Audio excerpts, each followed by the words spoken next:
Imagine being told in the prime of your life that your body will slowly betray you, that every year simple things will get harder, and that the world will eventually start talking about how you'll be remembered, instead of what you'll do next. Now imagine responding to that reality not with bitterness, not with fear, but with humor, clarity, and a shocking level of honesty. That's exactly where Michael J. Fox finds himself today, at 64. After decades in the spotlight, after rewriting what it means to live with Parkinson's disease in public, and after inspiring millions without ever asking for sympathy, Michael J. Fox has started to talk openly about the end of life. Not in a dark way, not in a tragic way, but in a deeply human way that stops you in your tracks. And what he's revealed about his funeral, especially about who and what he doesn't want there, says more about his character than any award or box office record ever could. To understand why this matters, you have to go back to the beginning, before the diagnosis, before the tremors, before the weight of being the face of a disease he never asked for. Michael J. Fox wasn't just a star. He was the star dot in the 1980s. He had something rare even by Hollywood standards: effortless charm, natural timing, the kind of energy that made audiences feel like he was one of them, whether he was cracking jokes on Family Ties or racing through time in Back to the Future. He had a way of making joy feel easy, but behind the scenes, the pace was brutal. Long shoots, little sleep, constant pressure to stay on. And then, in his early 30s, everything changed. The diagnosis came quietly. Parkinson's disease, a progressive neurological condition with no cure, at first. He told almost no one, Think about that for a second.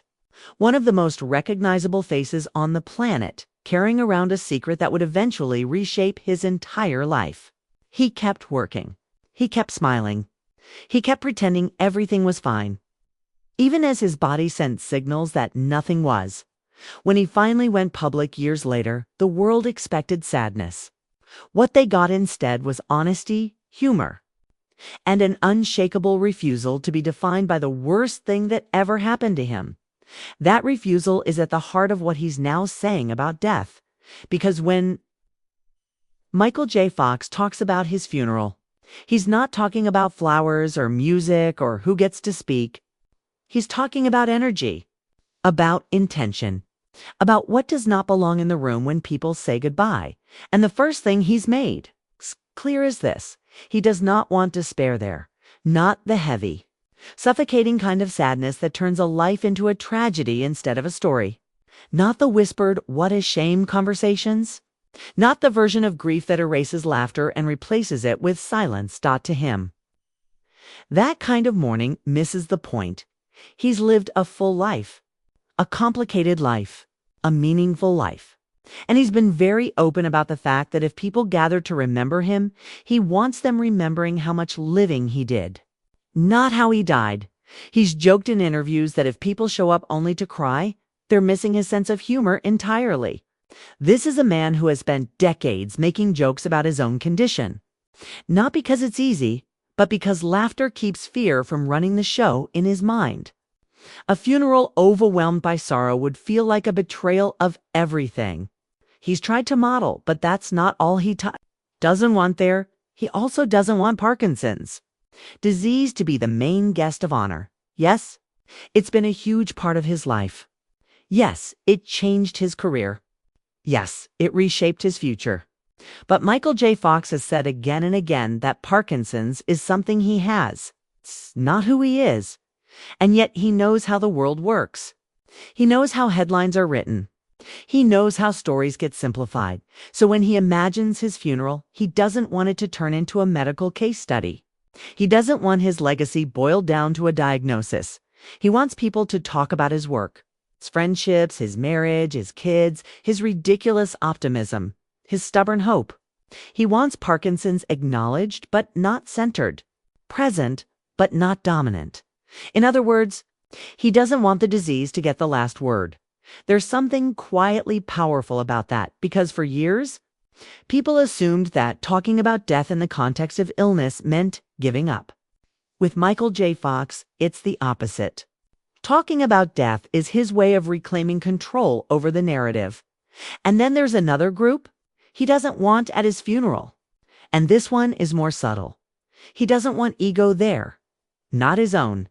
Not anyone else's. He's been in Hollywood long enough to see how quickly moments of remembrance can turn into performances. How grief can become competitive. How people sometimes show up more to be seen than to truly honor someone in his interviews. He's hinted that he wants sincerity over spectacle, presence over posturing, real connection instead of dramatic speeches designed for applause. That means no grandstanding, no rewriting history, no pretending relationships were deeper than they actually were, just truth. And that desire makes sense when you look at how he's lived the last chapter of his life. He stepped away from acting not because he wanted to disappear, but because he wanted to be honest about what he could and couldn't do anymore. That kind of honesty isn't flashy. It doesn't chase validation. It just is. So when he says he doesn't want ego at his funeral, what he's really saying is that he wants the focus to stay where it belongs. On shared humanity. Another thing he doesn't want there is fear. Fear of aging.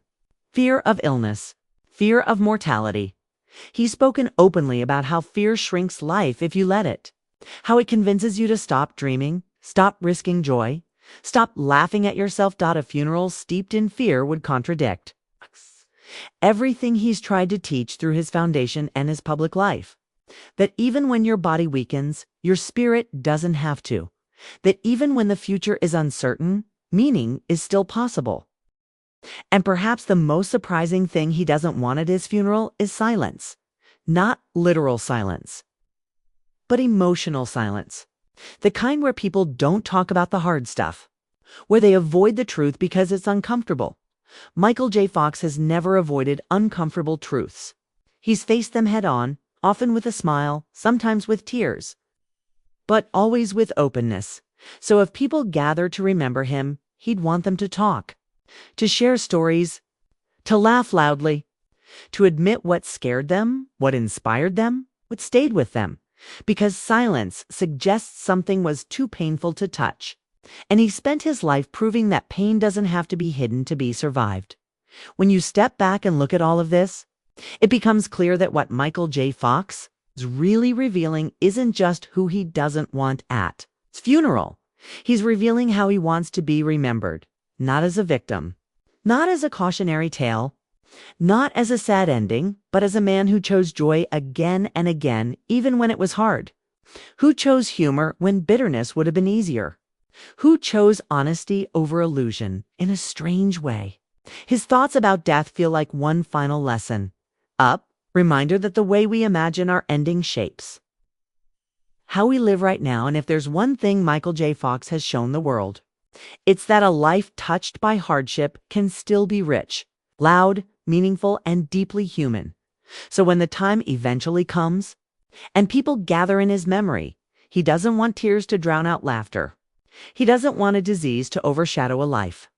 He doesn't want fear, ego, or despair to take center stage. He wants truth. He wants love. He wants the kind of goodbye that says, this life mattered. And maybe, just maybe, he wants us to leave thinking a little differently about our own. What makes Michael J. Fox's words about his funeral hit so hard is that they don't sound like someone surrendering to the inevitable. They sound like someone who has already made peace with it. And that kind of peace doesn't come from ignoring reality. It comes from staring straight at it for years and choosing not to let it steal your identity. For Michael, Parkinson's didn't arrive as a dramatic collapse. It crept in slowly, a twitch in a finger, a stiffness that wouldn't go away, moments where his body didn't respond the way it always had. At first, he brushed it off. He was young. He was busy. He was unstoppable. Until he wasn't. When doctors confirmed the diagnosis, his world didn't explode overnight. It quietly tilted. And that might have been the hardest part. Knowing that the future he imagined was now uncertain, blurry, fragile. That's why his thoughts about death feel so intentional. They're not rushed. They're not panicked. They're shaped by decades of reflection. He's had time to think about how people look at him, how strangers approach him with tears in their eyes, how interviews often drift toward illness even when he wants to talk about life, how admiration can sometimes feel like pity dressed up in compliments. And that's exactly what he doesn't want his funeral to become. He doesn't want it to be a room full of people mourning the version of him they think was taken too soon, even though he lived longer, richer, and more consciously than many people ever do. He once said that gratitude makes optimism sustainable. That line alone explains everything. A funeral soaked in despair would suggest regret. And regret is something Michael J. Fox has repeatedly rejected. Not because he hasn't suffered, but because he refuses to let suffering erase gratitude. He's grateful for his career, for the timing of his success, for the fact that he got to live his dreams before his body began pushing back, for the love story he built with his wife, Tracy Pollan, which has quietly become one of the most enduring marriages in Hollywood. And that brings us to another unspoken presence. He doesn't want at his funeral loneliness. Michael J. Fox's life, especially in his later years, has been defined by connection. Family dinners, private jokes, small routines, the kind of moments that don't make headlines but make life feel worth staying for. He wouldn't want a goodbye that ignores that. He wouldn't want people standing around feeling isolated in their grief, unsure whether it's okay to smile at a memory or laugh at an old story, because that kind of loneliness contradicts the community he spent years building through honesty. He's also made it clear, in subtle ways, that he doesn't want his funeral to feel final in a hopeless sense. He doesn't want it to feel like the end of a conversation.